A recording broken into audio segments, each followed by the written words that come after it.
Welcome to Building Better Businesses, an ABA podcast. Learn firsthand from business owners who built successful ABA businesses. Utilize proven techniques and strategies to help your practice thrive. This is Building Better Businesses, an ABA podcast with Jonathan Mueller.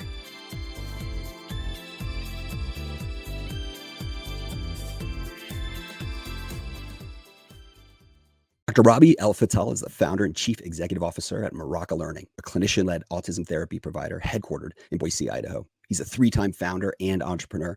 He's also a board advisor to a multi-state private equity-backed autism therapy platform where he advises as a subject matter expert in ABA and organizational health. Robbie, welcome to the pod. Thanks, bud. I'm happy to be here. This has been a long time in the coming. I mean, we've known each other on LinkedIn for, a couple of years, and just first met at ABAI last month in Boston. That was delightful. Yeah, we just had so many extraordinary conversations. And like in my mind, Robbie, you are like the definition of a serial entrepreneur. And I love, can you share about like your first entrepreneurial endeavor at Angel Stadium? And like what made you so successful? Yeah, it's interesting that I never thought about my role at Angel Stadium as entrepreneurial, but when I thought through this question a little bit more, I was like, man, that's really interesting that Jonathan thinks of it that way. But look, my very first real job in high school, I was a peanut guy. I sold peanuts at Angel Stadium. And so me and a bunch of the players from the basketball team applied for this job.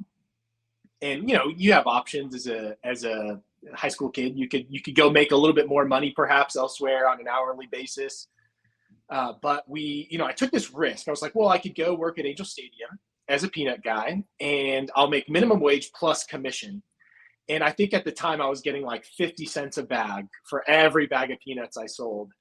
So, dude, I just hustled. Like, I remember like my very first paycheck, like connecting this idea that the harder I worked, it defined as like, I was relatively clear with like my objective. Like the more sections I could hit, the faster I could move up and down the stadium, the more bags of peanuts I would sell. So, dude, ultimately I learned from a very early age that like, my the work ethic and the effort that I put into the thing that I was doing really did contribute to success. And at that time as a high school kid, your definition of success is like, I have to make as much money as I can in the short season because I got a lot to do. I'm on the basketball team, I've got academics, you got a lot going on. So it was a very exciting, it was a very exciting job. I was very good at it. And I tell people that it took me a really long time to make the amount of money per hour that I made as a peanut guy. I'm not kidding. I would work for 2.5 hours and they would give you dinner or lunch or whatever, depending on the time of the game. And I would make like $300 a night minimum usually. Yeah. $300 a night. The idea that you just like out hustled everyone. Right. And that's, I don't know. Someone once told me like to be like, as an entrepreneur, just work harder than everyone else. And like, then, you can't compete. Like I remember my first job was in seventh grade. I was a paper delivery boy and I used to get paid like, 6 cents every paper I delivered. And I'd get these like stacks. Right. And my friends would like get stacks of papers too. But I would be like, I don't care. I'm going to go a mile. I'm going to bike it 2 miles away. I just want like more papers. Whereas my buddies were like, dude, I'm not going to go farther than like half a mile outside of the neighborhood because that's not going to give more. I was like, no, just give me like what I can. But it's that hustle, right? That like is, I think, an essential ingredient. Yeah, no, for sure. That's exactly what it was there. So Robbie, can entrepreneurial behaviors like be learned or entrepreneurs just wired and born differently? Yeah, when we talked about this at ABAI, I think, and I think it's $1 million question, honestly.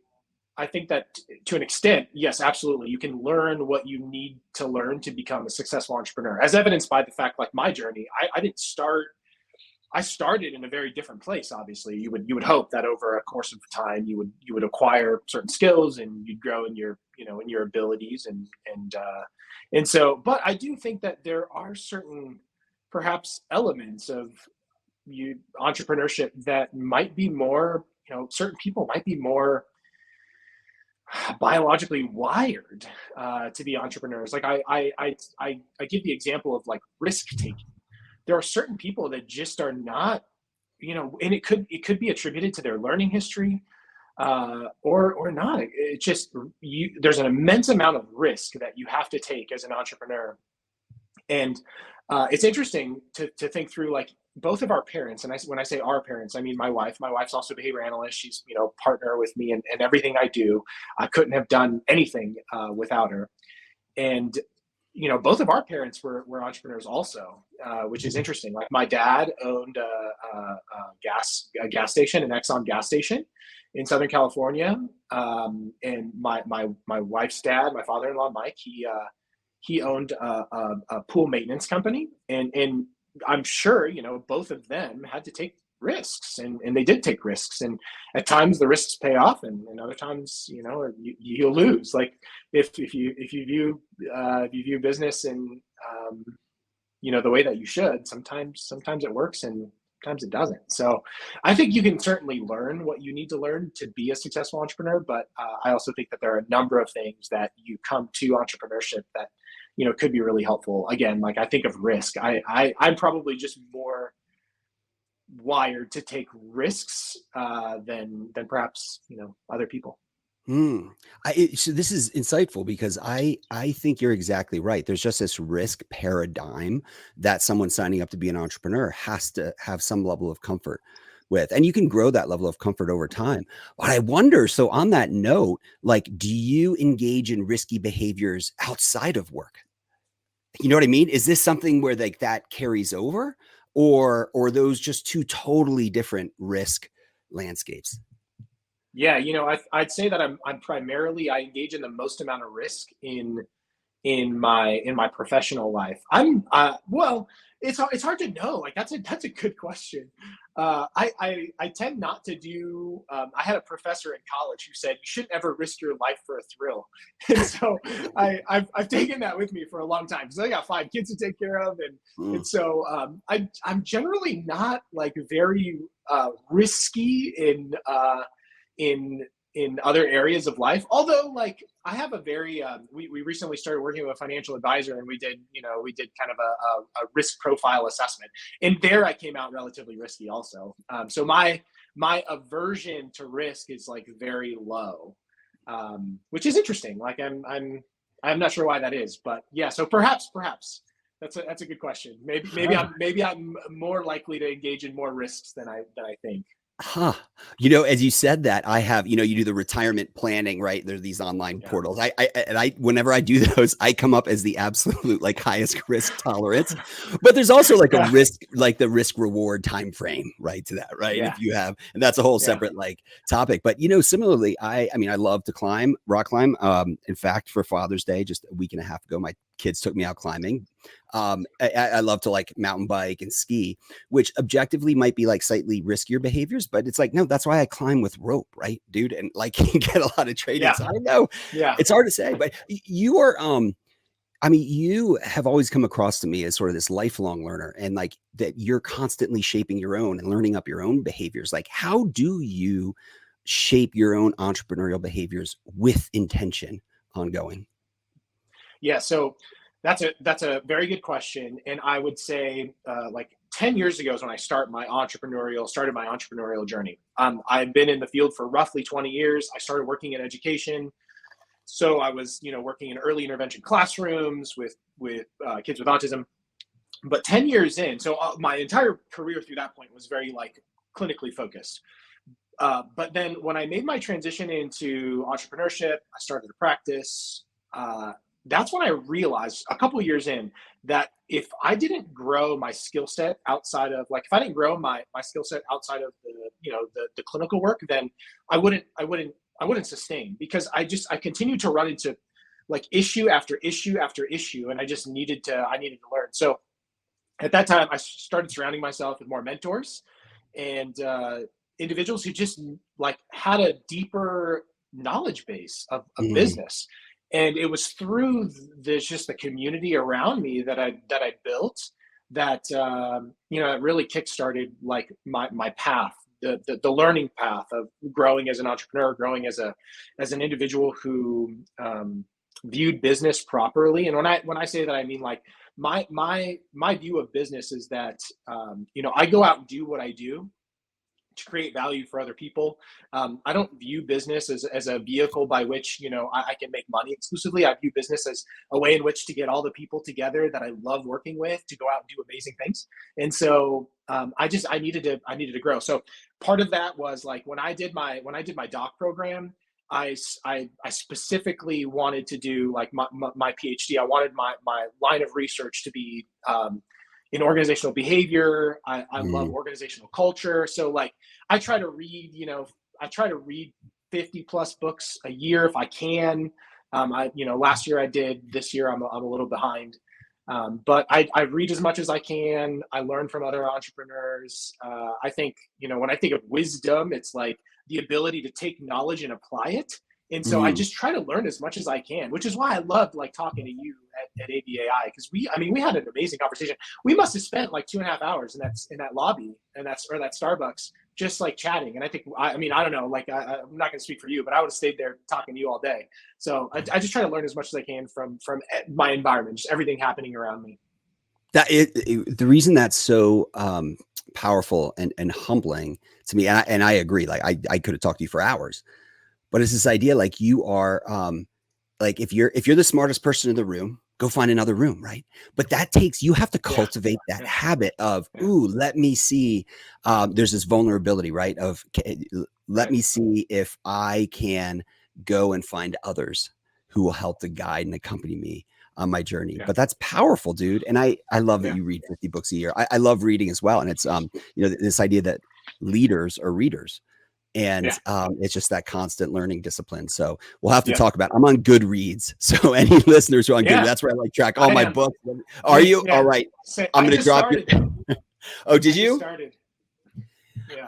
I love it, particularly for, well, coming back to what you described, like the community aspect of Goodreads, right? You can like Yeah. connect with friends, you can see Yeah. what they're reading. So I'll drop your profile and mine in the show notes, and that'd be cool.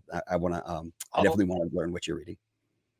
I'll also say that, you'd be surprised what you can learn outside of like business and outside of even like clinical, the literature. So I'll read things that inevitably, like it could be a fiction book. And I take things away from that could be totally profound to like what I'm doing as an entrepreneur. And so you Mm. can learn a lot from reading different types of, different genres. And so I highly support, 100%. lots 100%. of Yeah, different reading. you don't just have to read like the quote unquote businessy or OBM books or otherwise. Right. I Yep. don't know about you, I always have to have like at least one like nonfiction, but one fiction book as well Yeah. that I'm reading at the same Yeah. time, because fiction tends to Yeah. clear my head, right? And I have to think, I think a little bit less than when I'm reading Yeah. nonfiction. I Yeah. don't know if that's, I also have Yeah. like 5 books going at a time. So let Yeah. me put you on the spot. What are you reading right now? What am I reading right now? Okay, so this is that's a great question. I am reading what is it? It's Dale Carnegie's book, How to Win Friends and Influence People. I'm reading Mm. it for the second time because, like we were talking about before the podcast started, I'm reading with my son. So I thought it would be like a first good book to read with my sons. As I told you, before we started, I'm got a 13-and-a-half-year-old and a 15-year-old, and so I'm trying to teach them some different like competencies to be men of consequence, to have value and to Yep. contribute to Yep. society. And so, like we talked about with my beard, I shaved because I wanted to teach them on Father's Day how to shave. So we did that on Father's Day, which was a fun moment for us. And then we're reading How to Win Friends and Influence People. And it was funny because in the first chapter, we contrasted what Dale said with like the radical candor framework. I'm sure you're familiar with Mhm. radical candor. Yeah, we contrasted that with like, hey, sometimes you can't just always tell people what they want to hear. Sometimes you have to be radically candid. So it's really fun to read like in the context of, take a book and then you look at it from multiple vantage points. And so we actually had a fun conversation when we were discussing chapter 1 with my son. So I'm reading that book for the second time. Not my preferred choice of reading, but that's what I am reading right now. You asked me, so I told you. I love you're helping your kids grow up to be men of consequence. That's powerful, dude. And I've got to say, you are, and to describe it for our listeners, we can go on our YouTube channel. Like you've got, you have this beautiful beard that was like down to your chest at ABAI when last we were hanging out in person. And now we hop on, and I mean, don't get me wrong, you're handsome as all get out. You're just clean shaven, man. And so it was like a little bit of me died, but hey, in service to helping your sons become men of consequence, power to you, brother. Yeah. Well, we said, it's like teaching a young man how to shave by describing it to them is like teaching a kid with autism how to share their toys by reading them a social story. Like there's just something I had to show them, dude. I was like, I didn't want to, I'm a bearded man. I'm just a bearded man for life, I think. So, but I was like, I need to teach them how to shave. And I was like, I'm just not sure I can teach them how to shave. Like there's a process. Like you have to go through the whole process to learn it, like from step 1 to, step whatever. So yeah, I Father's Day, it was a fun moment for us though. Like we created a moment together that hopefully we'll all remember for a very long time. But yes, I still have a hard time, when I walk into the bathroom and I see the mirror, it's a little bit like I'm taken aback by it a bit. Right on. Well, let's see, in terms of what am I reading right now? I just picked up Brothers Karamazov. This is my fiction book. I've tried it. This is now my 3rd time. And each time before I've only gotten to page 50. So I'm past page 50, but I'm going to really I feel like this is a book that I should read. And then I'm reading this book called The Goal. It's actually like a graphic novel, but it's all about like the theory of constraints and the importance of like single-minded focus, which is kind of interesting. It's applied to like a manufacturing facility, but it's a graphic novel. I was like, I'll blow through this, but leaders are readers. Wait, Robbie, what were like the highest and lowest points of your entrepreneurial journey, and like what did you learn from those? Yeah, so I think the lowest point, I'll start with the lowest point. I was in Austin. This was, I think, 2015 perhaps. We just moved to Austin recently because we'd started our practice in California and we were expanding to Texas. So Texas was the original intention was Texas was like our multi-state, multi-site play essentially. So we were expanding from California to Texas. We went to Texas and I think I just underestimated. I think I underestimated a number of things. I'll say that. We get to Texas and things in California just we're struggling all of a sudden. We hit a point where we were struggling, and so I would say there were numerous points, and even before that though, like I'll say that as a young entrepreneur, I had a family. We didn't have a lot of money, and so we had a strong desire, and we had mission and vision for what we were going to set out to do. But I'd say the low points were like there were a handful of times where we were really close to not making payroll. Like, you're hours away. I remember one evening I was just I was anxious because payroll was due the next day. And I was like, man, if we don't get this, back then we still got physical checks in the mail. And so I remember checking the mail and I got a check from, Blue Cross Blue Shield or whatever it was. And there was another moment like that in Austin where I remember waking up in the middle of the night. We get to Austin, things were struggling, primarily financially. Just like starting a practice is so hard. There was that shift at that time where most of our patients were regional center, but then we were shifting to commercial insurance. Yep. And so during that shift, now our payments are getting much more delayed than they'd ever been. Regional center was very good at, we got paid monthly. So that made kind of building the business a lot easier. But there was one time in Austin where I wake up in the middle of the night and I'm just like, I feel like I'm sweating blood because payroll was due the next day and we didn't have the money to make payroll. And so, I get out, I get out of bed early, and we hustle, just not unlike selling peanuts at Angel Stadium. You figure out a way. So I'm not even I'm not even certain how we did it or what we did at the time, but like we made payroll. We've never missed a payroll, but those were really hard times. Those were low times because you're doing, in a lot of ways, you're doing all the right things. You're prioritizing the people, and Mm. you're doing everything you can. You're building, for all intents and purposes, a really great business. However, there's still just so many just difficulties along the way that those are lows, but paradoxically those are also the highs. Like I Mm. learned from those things. So when I think of lows and highs, I think that in the lows there's so much you can learn. And I did. Like I think we've learned from many of our mistakes. And in the highs, I think that there's this misconception that entrepreneurs, like the end goal of an entrepreneur is to get acquired or to sell their company. And even in those, I've transacted a couple of times, and even in those, what others might consider a high, there's immense loss also. And you feel like, man, like, when you do what you do for reasons outside of just like the financial reward of doing it, like there's this real sense of like the highs can be lows. When you get acquired, there's this sense that like what we had is different now, and maybe that's not a high. Like, so I think that there's just the journey it's filled with goodness and mystery and beauty and excitement. And I think there's benefit to all of it, but we've certainly had our fair share of lows along the way. There's almost what I hear you describe like this yin and yang or a duality of entrepreneurship, and you can't really separate them, to your point, right? Like there's maybe a high of transacting, but then the low that comes with it, that things have changed, or like, struggling to make payroll.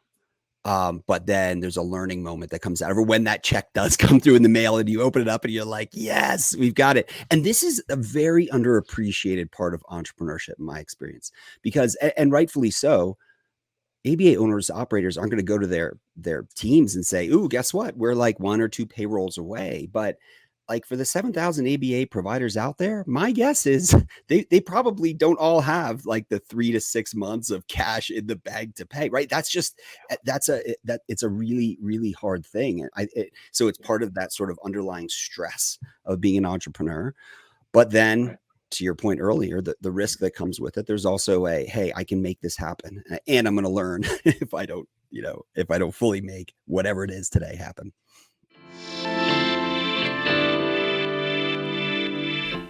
ABA practice owners, are billing and insurance issues getting you down? Well, let me tell you, Element RCM is your answer.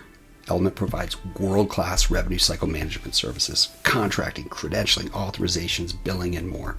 Element's your partner, so you can focus on what you love to do, providing the highest quality services to your families and clients. Element's a preferred partner of the Behavioral Health Center of Excellence, and its founders have nearly 20 years of experience owning and operating successful ABA organizations. They understand you. They know that every dollar counts, that integrity is everything. Element works with any practice management system, and Element's not a vendor, they're your partner. So find out more and take a free revenue cycle assessment at elementrcm.ai.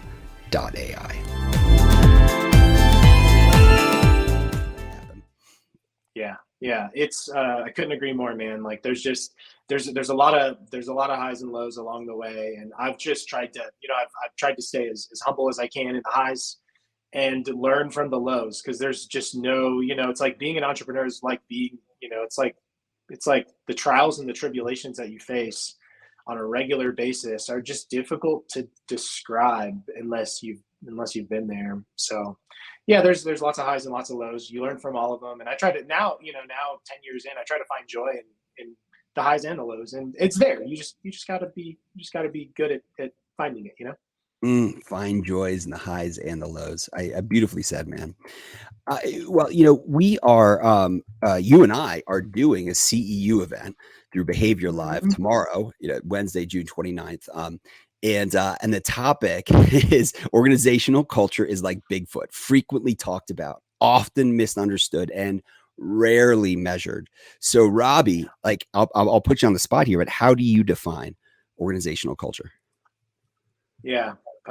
So there's your standard, and I don't mean this negatively, but there's like there's a working definition of culture within like ABA, right? So like behavior analyst, people like, Aubrey Daniels International, brilliant, incredibly good work that they've done. I think that they describe culture as, how we do things around here. I know that there's a consultancy or a firm, one of my committee members on my dissertation committee, he worked at Alula, again, another, basically provide consulting services. And I think they described culture as like, it's behavior that's either reinforced or punished over time. And I think that these are good definitions. These are good definitions of culture. But, going back to like reading and trying to immerse yourself in good literature, I've tried to learn from other disciplines. So when I read books that do not have necessarily a behavior analytic orientation or philosophical the philosophical underpinnings of these books or these authors, there's perhaps a greater emphasis on just other aspects, like seemingly immeasurable or like undetectable aspects of culture, that it's like an energy. So what I've tried to do is, like, I have a working definition of culture that I'm I continue to shape and change over time. I think about it like from two perspectives. I think about it as like as an academic kind of in the lab, and then I think about it as an executive, like how do I continue to learn and grow in my understanding of culture? And I have to pull from behavior analytics sources. I have to pull from just the business literature at large. But so I think that, yes, culture is how we do things around here. It's the behavior, the verbal behavior, the nonverbal behavior in how we do what we do organizationally. But then there's something, I think, very subtle that's there. There is like a spirit or an energy in organizational culture. And I say that it's seemingly immeasurable or intangible, but it's not in all cases. You just have to be very good at looking for it. So like one of the sources I read recently, there was a greater emphasis on values and norms and psychological safety within culture. And so, man, there's like, I would say like, I'm excited to do this presentation with you and tomorrow, because it's going to be rad as we dig into like culture and how it's defined and all the different ways that it's defined. I mean, there's a number of definitions of culture that are out there. You can find them. So really, like, my job has been trying to synthesize all the working definitions of culture into something that's maybe like more robust, right? That touches on all the things, like how we think about the culture, not just what we do, that we can observe. Yeah, it's so true. It's so true. It's like one of these things that there's not like truly an operational definition, or at least there's not like one that people settle on. And maybe that's part of why it's so hard to get culture right. I mean, I've always described an organization's culture as the behaviors that get reinforced. But I don't know, like, pick that apart for me, because I think maybe that definition is missing a little bit of the how we think about the culture, not just what we're actually reinforcing or punishing day to day. But I don't know. What do you think? I think you're right. This is what I'm saying. Like, I think we're missing really valuable elements of this definition of culture, or what culture is, when we neglect all parts of it. Because yes, culture is what behavior gets reinforced. I think that's very accurate. Aubrey Daniels also says in all of his wisdom, behavior goes where reinforcement flows. Yep. I totally agree with that. Yes. And I love Aubrey Daniels. I think it's amazing. I think the work that they've done, so good. But I still think that there's more. If I took a business book off the shelf and I opened it up and it's about organizational culture, there's things in there. There are concepts in there that we're missing that I think are important. So values, norms. We talked about psychological safety. That's one aspect of organizational culture that's really important. So yes, I do think that there's a lot more to organizational culture that we can continue to research, that we can continue to work with as leaders. But yeah, how you think about the culture, because look, all day, every day, you could be doing all the right things, Jonathan, but if somebody thinks a particular thing about your culture, in a lot of ways, their perception is their reality. And the way that people think, like thinking is also behavior. So it's like, you have to be mindful that the way that people think about the culture, and also I've learned this is like one of my newest things that I'm thinking a lot about. I go on long walks and I think about these things, but it's like culture is also how people talk about, like your culture is how people talk about. You have to teach people how to talk about your culture. So which also impacts or influences how they think about it. So yeah, there's a lot here. Dude, we can talk all day. I mean, literally all day. We can talk. This is a lifetime of work to do on organizational culture. So that's why I love the subject. It's so good, man. It's rich. It's so rich. It is rich, and there's just not a ton of like research, right? Like unlike the research in clinical practice or even OBM research and other things, there's not this research. And like I want to ask like this question of you of like, why is culture so hard to get right?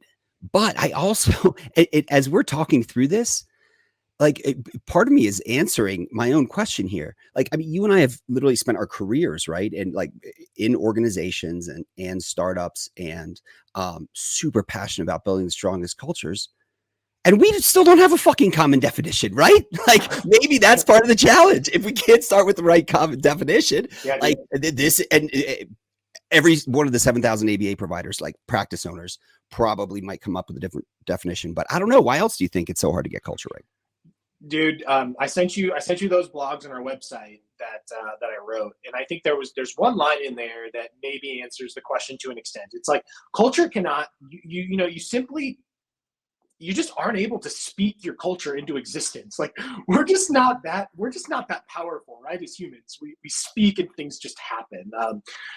So I think that's one reason why this is hard work. Like we could talk about this all day long, but unless you're engaging in the behavior that you need to build the thing that you set out to build, it's difficult. So I think culture is it's hard to get right because I think people have a lot of misconceptions. Like what's culture? Like we don't even have a definition of culture in like one that I think is robust enough that we can all agree. You know, you put a bunch of different academics and CEOs and leaders in a room and we all agree that that's the definition of culture that we want to use. I'm not sure that we've got that. I could be wrong. But so I think it's hard because there's just a lot to culture that you need to understand, and there's an alignment in organizations that needs to occur in order to get the culture that you want. So when I think about it from a behavioral systems perspective, you've got your organizational level, you've got your process level, and then you've got your performer level, and everything needs to be aligned so that you get the results that you want, so that you build the culture that you want. So it's just difficult. It's a lot of work. It's very laborious.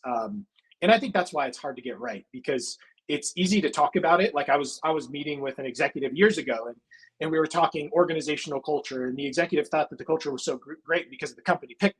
That's just not culture, man. Like that's not how you get a good organizational culture. It's not a one time a year company picnic. It's so much more than that.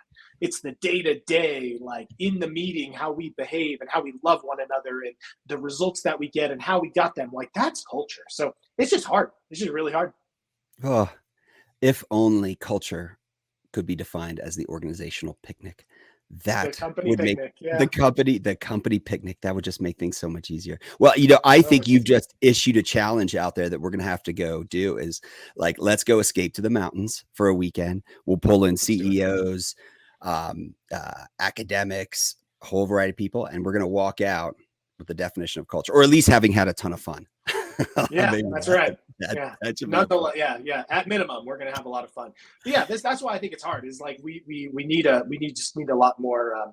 There needs to be a lot more integration of concepts across disciplines to get like a really, I think, solid working definition of culture. One that can be widely kind of accepted. Well, what are 3 things that you've learned or you've done differently at your current organization, Morocco Learning, around culture that you've learned from your leadership and experiences in the past? Yeah. So I would say that one thing that we've done differently this time is I was profoundly like influenced by the years ago by the Netflix culture deck that they released. I think that there was influences in how we did things like at Cultivate. Things like, hire superstars, work really hard to retain them and let them do their work, get out of the way. And I've been fortunate to work with a number of superstars in my career. So, but one thing that I really wanted to do significantly different this time was I wanted to understand what variables really led to the culture that we wanted. Taking a more like measured or academic approach to like the culture. So we've tried, at Morocco, we've tried to codify the culture. Like I have a culture deck that I'm working on that I just add to regularly. I just continue to put notes in there. It's an integration of concepts from different disciplines, and so it's going to look part academic and part organizational, and so I want to codify the culture, because I've been stuck with this situation in the past, Jonathan, where it's like, man, our culture was so great, but like I'm not really sure why. Like I'm not sure how that happened or why it happened, or like, but it's just really good. It's like amazing, and I love it. But like, how did we get here? Like, what did we do? What were the things that we did, the variables that we manipulated to get the result that we did? So we tried to just codify, in the spirit of describing the phenomena of interest. We've tried to document it better. And this is something that I'll probably release to our team in a year. It's going to take me time to continue to build it out, this framework of culture. And so I think that's one thing we've done differently this time. The other thing is, I've in the spirit of kind of learning from your past, in the very first organization that I was a part of, Patterns Behavioral Services, I think I overemphasized. I'm not saying this right. I really prioritized the clinical work, rightfully so. Right, I was a clinician. That's all. That's what I was good at. But the over prioritization of clinical work and the under prioritization of like organizational health led to, it was difficult, right? Like we weren't keeping up operationally. Our operations were not commensurate with our clinical work that we were doing. Clinical work was way up here, operations were down here, until we put time and effort into balancing it out.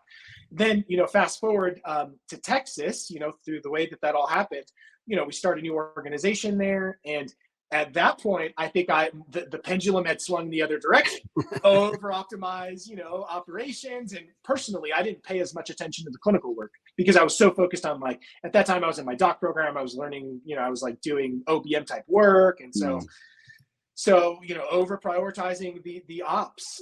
And so I think one thing we've done differently at Morocco is like really bringing true balance to, like, bringing both of those things into immense focus, and making sure that there's alignment, and our operational excellence is commensurate with our clinical excellence, and vice versa.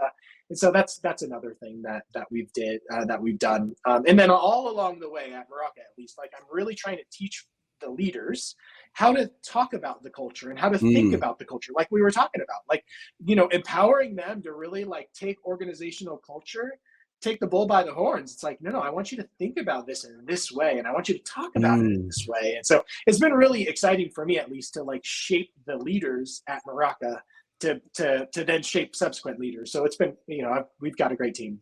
It's been quite exciting. That idea of, you have to shape your team and shape leaders to think about culture in the right way. Like that is gold. And as you're developing this culture deck, is that like, how are you going to include your team in that sort of the messy process of like, creating this is culture the Morocco way? Yeah. So we've got kind of a development like program, if you will, for all of our BCBAs and leaders, so that they can continue to get like next level in their skill set. And one of the courses that they take will be on like organizational culture and organizational behavior. And so they'll learn like the nuts and bolts of the culture through that. That's the kind of the primary mechanism by which we'll train them up. Powerful. Well, Robbie, one thing I've always appreciated about you is you're just like a really super freaking genuine dude. And like the first time we actually like had a Zoom call, I don't know, a while back, like you just call me bro, right? And it wasn't like the fake, like, dude, bro, but like, it was it was just natural. It was like, bro. And I was like, fuck yeah, bro. But like, have you always been that authentic to your true self, or did you have to learn that? No, I'm this dude. I'm the son of an Iraqi immigrant, Middle Eastern mom, like growing up in that environment, like my Middle Eastern families are very like authentic. There's not like, I think Westerners, like we're as Westerners are good at like having different, like putting on different selves, if you will. Like, I grew up in a family where you were just real all the time and you shared exactly what you were thinking when you were thinking it. And so I have had to learn over time to just like be really, you got to be measured and so yeah, no, I'm glad that I appreciate that comment, but no, I've always been the same. It's been me since since day one. That's awesome, man. Yeah, and it's a good point that like certainly our upbringing and our own culture, in this case, ethnic culture, and certain norms, right, will influence how we interact and how genuine we are. Well, don't ever lose that, man, because I think that's one of the most important parts of being a leader is authenticity to your leadership style. What, throw one question at me, anything, make me answer on the spot. All right. What's your most beloved nickname and why? The mammal. The mammal. The mammal. Why is that your nickname? Or as all my friends from college call me and still call me, just Mams, M-A-M-S. So this this goes back to 1996. My third year at the University of Virginia, I studied abroad in Beijing, China. And so I was in Beijing for like 5 months, came back, and I don't know, I found a place to live like near other friends and was able to get like this room. So that's cool.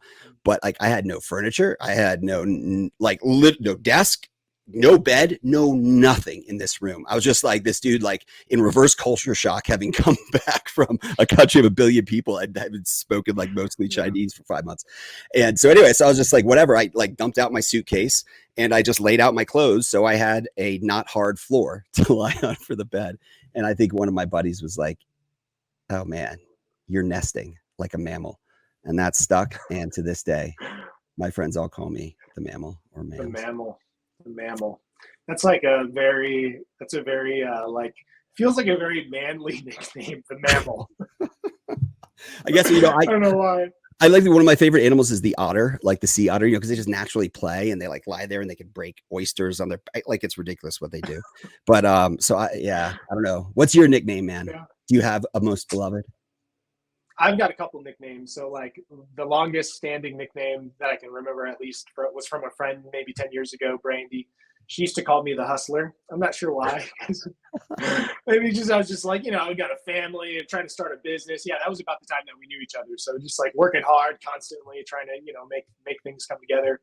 And but then I moved to Austin. One of my good friends in Austin, I love this guy. His name's Ian. Ian used to call me Bayside baller. I'm a basketball player, so or used to be at least, and he used to call me Bayside. I don't know why. Like I think he just thought like the California boy, like you play basketball on the beach, or I don't know. So yeah, Bayside and the hustler. Love it, Bayside baller and the hustler. All right, Bayside baller and the hustler. Well, we're gonna have to go like post up in the paint, man, next time we see each other. And I mean, I have no basketball skills, but I love the game. It's fun.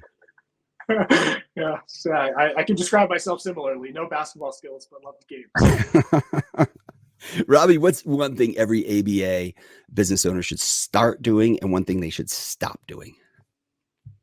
Yeah, so I would say you should start creating time and space to be productive, whether it's pursuing your like academic or your scholarly work, or whether it's making time to like work on the business as opposed to just kind of managing the whirlwind. What's the book? The 4 Disciplines of Execution. Talk about the whirlwind. Leaders are always tempted to just manage the whirlwind all the time, which is like your day-to-day work and all of that, but they're not making time to work on the most important. And I think that a lot of ABA, leaders in ABA are likely in that position because there's a lot to the whirlwind. There's a lot to do to keep up. So I would say really start making time and, creating time and space for all of your work. Like this is one thing I've had to learn so that I can pursue some of like my, academic work and things of that nature. I would also say you should probably stop allowing all of the like the competing contingencies to dictate your day to day. We all have so many things that are coming at us all the time. So I would, again, like in the spirit of doing what we just talked about, like budget your time, tell your time where you want it to go, not the other way around. Like early on in my career, man, I'd like get to the end of the day and I'd feel unproductive. And it's because I was letting my day dictate what I did, as opposed to like telling my day what it was going to look like. So I would highly encourage, leaders to do that. And then on a personal note, like I couldn't say this more strongly enough. You stop finding all of your identity and your purpose and your professional accomplishments, whether it's like the organization that you're in or whatever, because it's that there's more to life than just what we do, 9 to 5 or 8 to 5, or in the case of many entrepreneurs in ABA, 6 to 9 yeah. Later at times. So just balance, man, balance. So critically important. And as you described that, it reminds me of a book I read many years ago. It was called Deep Work, that describes exactly that. Like carve out time for yourself, right? And that's when the true productive and like deep thinking and neat outcomes come out of it. Is this where the concept of flow comes from?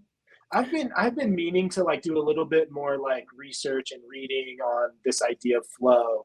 But is that in that? I think Deep Work is one of the sources or references for this idea. Is it not? You're exactly right. And the stat here is that it takes something. I'll get the exact number of minutes wrong, but it's like when you get distracted by the whirlwind, right? The chaos from a phone call or an email that you happen to go want to check. Which, by the way, is like the least productive way a leader can spend their time is on email. So just like full stop. But it's like it takes 15 minutes to reorient and get back in the mode. And so it means you're never getting into that flow state, that flow work state. Yeah.